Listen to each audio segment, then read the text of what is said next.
Hello friends, स्वागत है आपका अपने यूट्यूब चैनल वी कैंपस में। सभी को मेरा नमस्कार। कैसे हो फ्रेंड्स? उम्मीद करता हूँ आप अच्छे और स्वस्थ होंगे। आज हम देखते हैं जो एटॉमिक जो स्ट्रक्चर हो उसमें हमारा हमारा आज टॉपिक है परमाणु का जो क्वांटम यांत्रिकी जो मॉडल होता है उसके बारे में आज स्टडी करेंगे और इसके प्रमुख लक्षण कौन कौन से हैं। इसके अलावा जो हाइड्रोजन का जो क्वांटम यांत्रिकी उसके बारे में क्या क्या इसने बताया था। तो सबसे पहले तो जो आपके एक कौन था, डी ब्रोगली साइंटिस्ट था, de Broglie.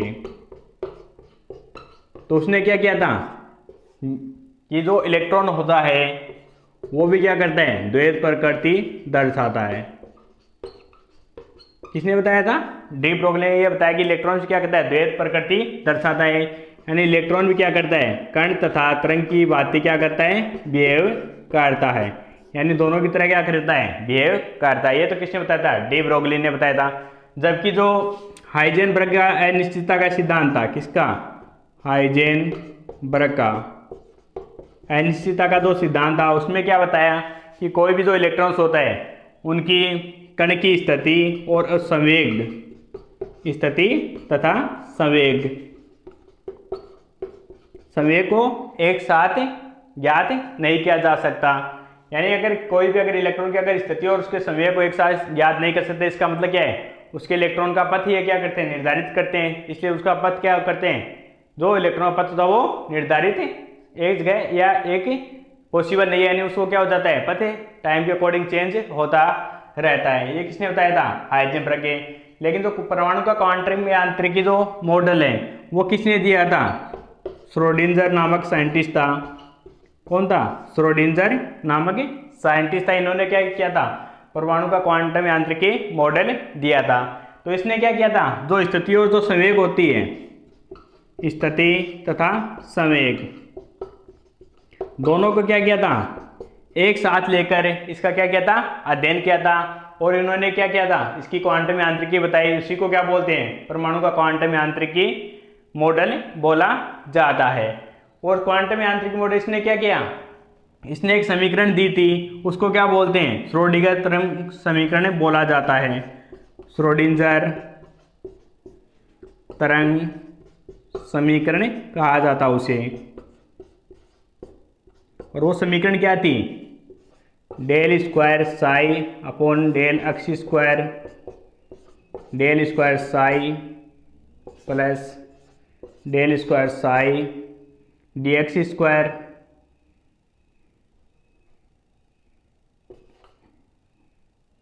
D y square d z square plus 8 pi square m upon h square E minus V psi equal to क्या था, 0। क्या था? 0। यहाँ पर क्या अपना डेल एक्स स्क्वायर और डेल वाई स्क्वायर और del z square eight pi square m h square E minus V psi equal to 0। ये जो इक्वेशन थी इसको क्या बोला जाता है, श्रोडिंगर तरंग समीकरण बोला जाता है। तो यहाँ पर साई क्या है आपका, साई तो यहाँ पर तरंग फलन है, तरंग फलन है। एक्स वाई जेड क्या है, 3 निर्देशांक है। एक्स वाई जेड यहाँ पर क्या है, निर्देशांक है, निर्देशांक। इसके अलावा जो एम क्या है, एम इलेक्ट्रॉन का द्रव्यमान है, इलेक्ट्रॉन का द्रव्यमान। एच क्या आपका फलांक नियतांक है, फलांक नियतांक। ई क्या है, कुल एनर्जी है, कुल एनर्जी। वी यहाँ पर क्या है, स्थितिज ऊर्जा है, स्थितिज ऊर्जा। ये सभी की वैल्यूज किसके इक्वल होती है, 0 के इक्वल होती है। इनको क्या बोला जाता है, श्रोडिंगर तरंग समीकरण बोला जाता है। तो इसने ये बताया कि जो कोई भी अगर परमाणु होता है उसमें अगर साई स्क्वायर या जो आपके तरंग फलन का मान क्या हो, अधिकतम हो, वहां पर क्या होती है, इलेक्ट्रॉन पाए जाने की प्रायिकता अधिकतम होती है। यानी जो आपके साई स्क्वायर की जो वैल्यूज होती है, जितनी ज़्यादा अधिक होगी वहां पर क्या होते हैं, उतने ही ज़्यादा इलेक्ट्रॉन्स पाए जाने की क्या होती है, संभावना होती है। और जिस जगह पर इलेक्ट्रॉन पाए जाते हैं उनको क्या कहा जाता है, उनको कक्षक कहा जाता है। यानी कक्षा में क्या होते हैं, इलेक्ट्रॉन पाए जाने की प्रायिकता क्या होती है, मैक्सिमम होती है। फिर इसने क्या किया था, ये तो इतनी वैल्यूज होती है, del x square psi del, इसको क्या किया था, इसने डेल मान लिया था, यानी डेल स्क्वायर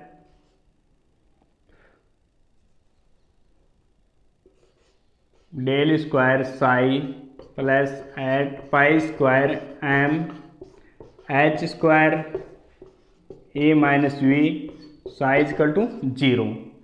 तो del square psi equal to क्या था, del square psi upon del x square plus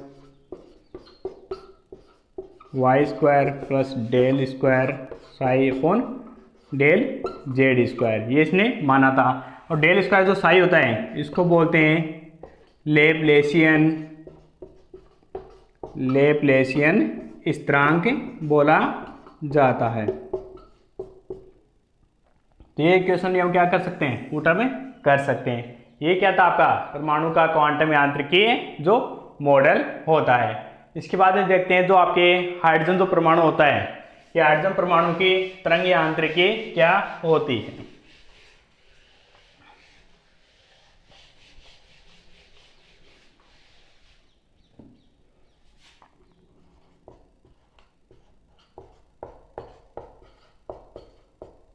hydrogen परमाणु की तरंग यांत्रिकी।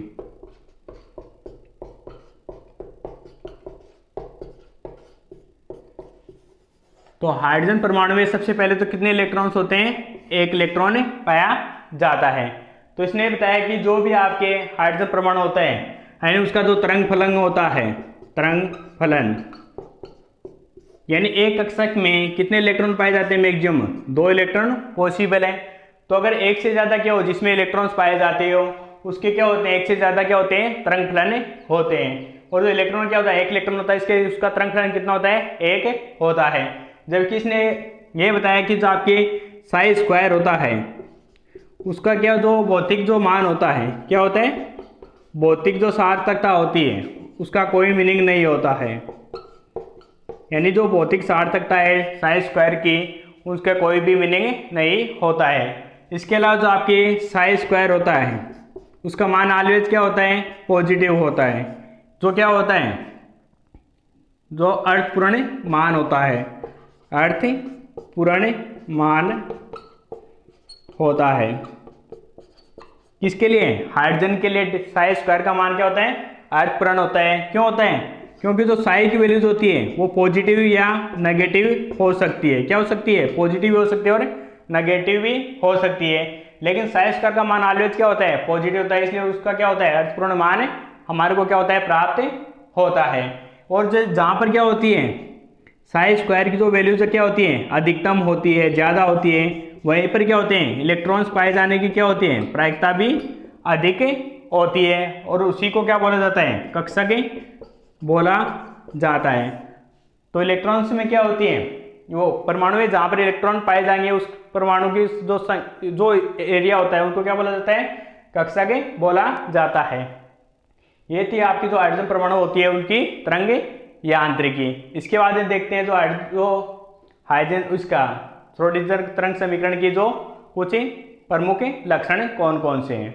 नेक्स्ट अपने जो श्रोडिंगर तरंग समीकरण का जो यांत्रिकी मॉडल है उसके लक्षण कौन कौन से हैं। तो सबसे पहले क्या होते हैं, जो परमाणु होते हैं उसमें जो इलेक्ट्रॉन्स की जो ऊर्जा क्या होती है, क्वांटीकृत होती है। यानी जो भी परमाणु होते हैं उसमें जो इलेक्ट्रॉन्स की ऊर्जा क्या होती है, हमेशा क्वांटीकृत होती है। और अगर ऊर्जा क्या होती है, अगर क्वांटीकृत होगी तो क्या होते हैं, जो आपके इलेक्ट्रॉन्स होते हैं वो क्या होते हैं, न्यूक्लियस जो नाभिक होती है उनसे क्या होते हैं, बंधे हुए रहते हैं। और अगर ऊर्जा क्या होती है, अगर क्वांटीकृत होती है तो उनके अंदर कुछ ना कुछ क्या होती है, हमारे को उसी क्वांटीकृत ऊर्जा का हमारे कुछ वैल्यूज हमारे को हमेशा क्या होती है, प्राप्त होती है।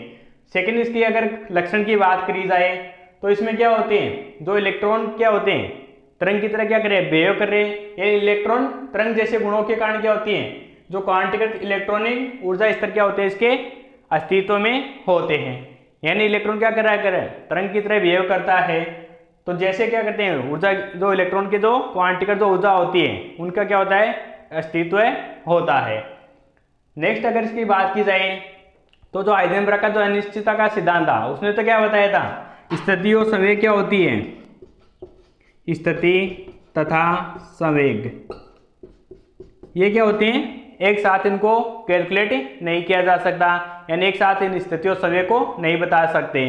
जबकि श्रोडिंगर ने क्या किया था, स्थिति और संवेग को दोनों को क्या किया था, एक साथ लेकर इनके एक समीकरण निकाली थी जिसको क्या बोला गया था, श्रोडिंगर तरंग समीकरण कहा गया था। नेक्स्ट बात करते हैं कि इसके करैक्टर की, कि अगर किसी परमाणु क्या होते हैं, इलेक्ट्रॉन के दो तरंग फलन होते हैं, यानी इलेक्ट्रॉन कोई भी परमाणु है, ये हमारे पास में क्या एक परमाणु है, ये इसकी न्यूक्लियस है, तो जहाँ पर क्या होते हैं इलेक्ट्रॉन्स पाए जाने की जो प्रायिकता होती है उनको क्या कहा जाता है, कक्षक कहा जाता है। यानी कक्षक में क्या होते हैं, इलेक्ट्रॉन्स होते हैं, और इलेक्ट्रॉन जहाँ पर होते हैं वहाँ पर क्या होता है, इसका तरंग फलन यानी साई होता है। यानी जो साई की जो वैल्यूज अगर कहाँ पर प्रेजेंट है वहीं पर क्या होते हैं, इलेक्ट्रॉन उपस्थित होते हैं। तो जो आपके नाभिक और जो कक्षक होते हैं, अगर उसमें कोई परमाणु में अगर एक इलेक्ट्रॉन है तो उसका क्या होता है, एक तरंग फलन होगा, क्या होता है, एक तरंग फलन होता है। और अगर किसी परमाणु में एक से ज़्यादा इलेक्ट्रॉन है तो उसके क्या होते हैं, एक से ज़्यादा तरंग फलन होते हैं। इसलिए परमाणु में एक से ज़्यादा क्या होते हैं, कक्षक भी उपस्थित हो सकते हैं। और जहाँ पर क्या होगी, इलेक्ट्रॉन्स की पाए जाने की जो प्रायिकता होगी अधिकतम होगी, उन्हीं को क्या कहा जाता है, कक्षक कहा जाता है। यानी इलेक्ट्रॉन पाए जाने की जो प्रायिकता और जो कक्षक होते हैं वो क्या होते हैं, एक दूसरे के समानुपाती होते हैं।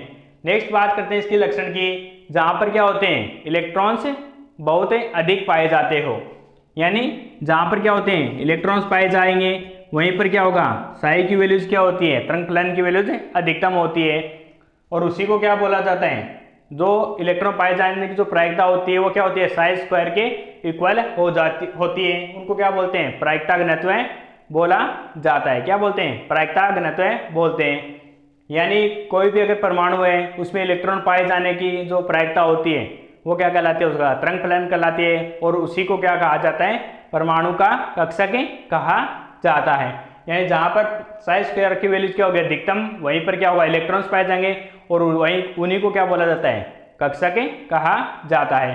तो ये थे आपके श्रोडिंगर तरंग समीकरण के कुछ ही इंपॉर्टेंट कैरेक्टर।